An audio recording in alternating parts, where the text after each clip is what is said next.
Hello, parents. It's Mrs. Ernst here, and we are going to get started with Monday, week 34.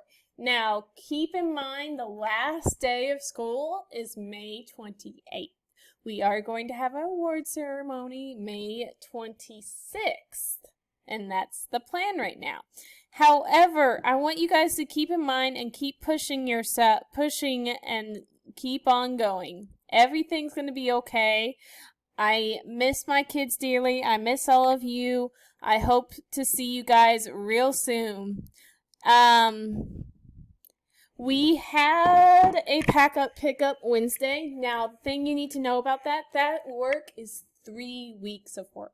So that is your very last packet, okay? After that, it's summertime. I will occasionally be posting videos onto my YouTube channel for you and your children to be viewing, and that way they get to see me over summer, and I'll be reading to them as well. Okay, so let's get started with Monday.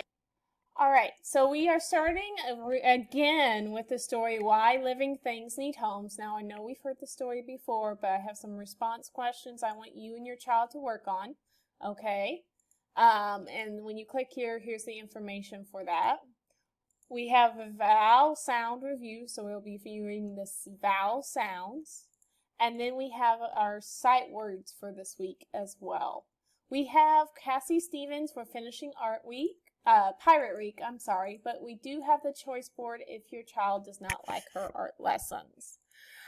We have a Pearson. This is from version 2 of the packet of the book, the workbooks that you picked up, pages 532 and 534, but here's the pages as well, okay? Please remember, if you picked up the book, you have the Unifix cubes, so that is something to help you use.